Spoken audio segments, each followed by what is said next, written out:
back then it was called nigger week. Up until 1976, it was officially made as Black History Month, and it's no longer called nigger week. So as we sit here today, we're gonna stroll down Valdosta, Georgia, because Valdosta, Georgia has history also. Some of the people names that I'm gonna call, many of you may already know. First of all, we're gonna start with Alvin Payton Sr. was the first Black man to serve on the county commission. Minnie Mark was the first Black woman to serve on the county commission. Mr. Montgomery was the first Black mail carrier in Valdosta. Ralph Harrington was the first Black man on the Valdosta police force. Johnny Mae Felcher Leggett was the first Black certified woman to serve for 30 years, started in 1978. Warren Lee served as the first Black man in Valdosta on the Chamber of School Board. J.D. Rice served as the first Black man in Valdosta as the fire chief. Sandra Belcher served as the first Black woman to work at South Georgia Medical Center and Medical Records. She started in 1972. Ruth Council was the first Black woman in Valdosta to serve on the City Council from 1974 to 1980.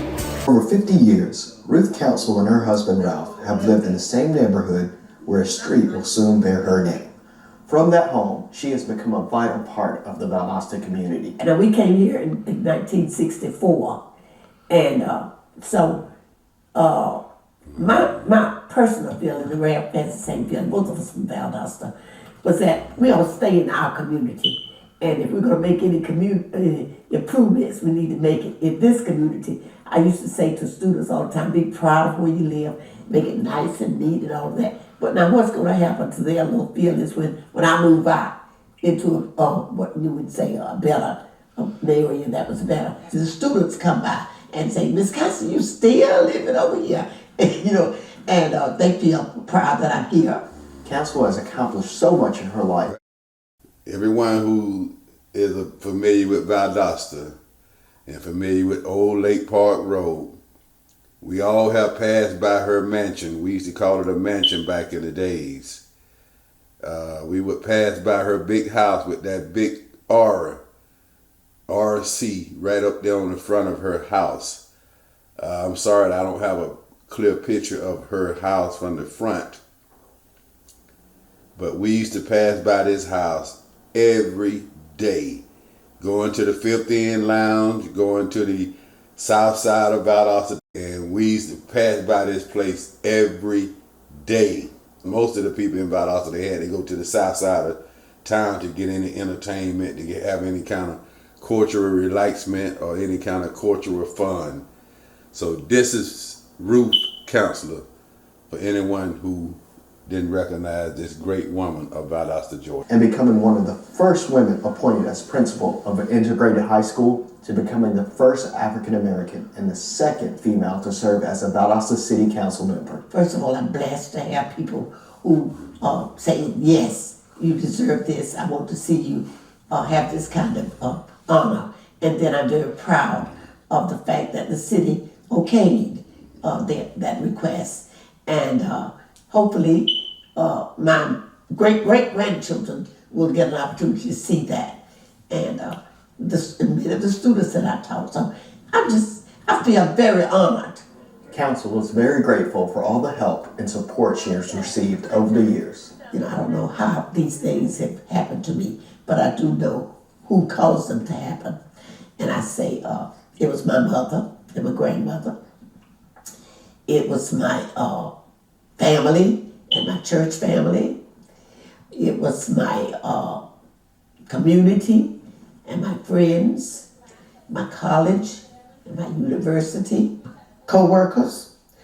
In fact, all of these people gave me news that I could use. That's what I say, because they were encouraging, inspirational people, and they believed that I could do what I set out to do, and they helped me to do it.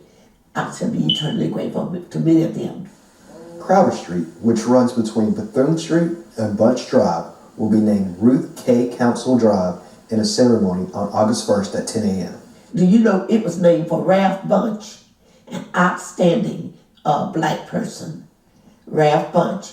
And Bethune was named for Mary McLeod Bethune, an outstanding black woman.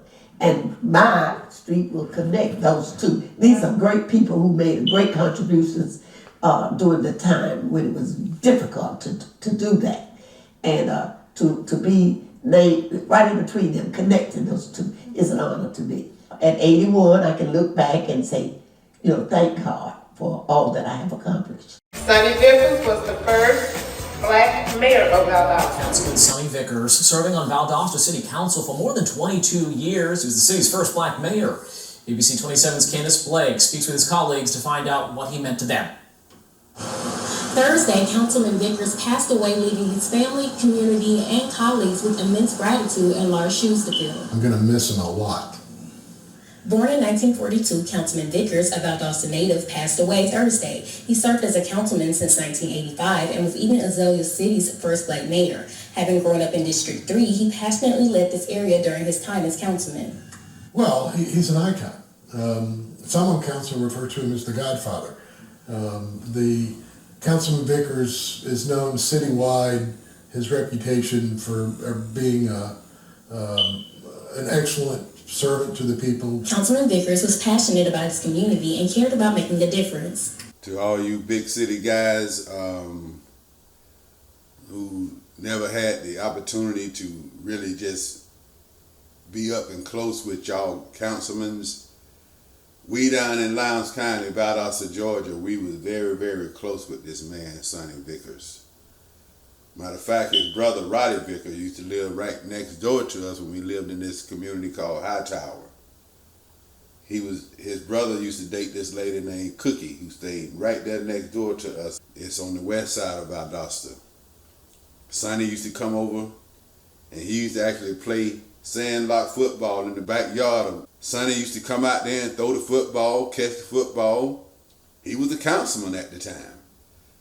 Every time he would come over and visit his brother, he would see us in the backyard playing football, sandlot football, and he would come back there and throw the football with us. He used to always have these suits on. He used to take his jacket off, and he used to have suspenders on all the time, and he was a councilman. We didn't know who we were at the time. We was little boys. So he was a very, very influential guy once we found out who we were. We were still sleepwalking at the time. We didn't know who we were. We didn't know what his job were. We didn't know what his title were or anything. But anyway, big ups to Valdosta own Sonny Vickers. The Joseph Sonny Vickers Memorial overpass, and he was just had his hands in that from day one. Worked many years to get that done, so the railroad didn't block that portion of the city. So that's one of his biggest accomplishments. Though he was known to tell a joke or two, he often lent wise words and was highly respected amongst his peers. So not only was he a councilman, but he was a mentor. I learned so much from Mr. Sonny, and he was a special friend. I was very lucky to have that friendship with him. Funeral arrangements have not been announced yet, but information will be shared as we learn more. In Valdosta, Candace Blake. Bernice Williams, Sonny Vickers, and Willie Housel served as city councils in 1985.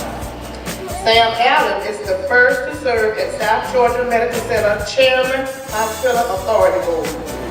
Sam Allen also was the first black to serve on the school superintendent in Valdosta. Claude Jackson, Robert Peterson, and Mark Belcher were three men the first to serve as the post office clerks in Valdosta. Woodrow Wilson Harris was the first to serve on the authority board in South Georgia. And my very own Rosalie Bergman was the first black bus driver for Lowndes County for over 30 years.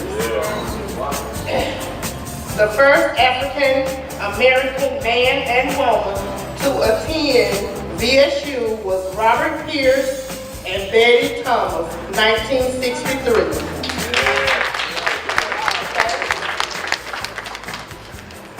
And we also have more history. These 5 women right here that stay right here in Valdosta, Georgia, they started the Phyllis Weekly Club. The Phyllis Weekly Club was among many small independent African American women in Valdosta. That the community gathered for places where African American women who would go there to organize their resources, mostly to educate and improve themselves and their family. This house is located on 84 as you come down off of the overpass. It sits over to the right, the little white building. Okay, and then we also have Mr. Joe Rivers. Joe Rivers was the first black soldier to come back to Valdosta and start the first black youth baseball team. Right here in Valdosta, Georgia. And I just want to leave this here quote from Carter G. Woodson. If a race has no history, it has no worthwhile tradition. It becomes an integral factor in the thought of the world, and it stands in danger of being exterminated. That's why we record history. Let the words of my mouth and the meditation of my heart. Something not something. My strength. My strength. Come on in the heart now. It's gonna rain. You better come in the heart now. You better come in the heart now. It's gonna rain. It's not gonna run. It's gonna rain.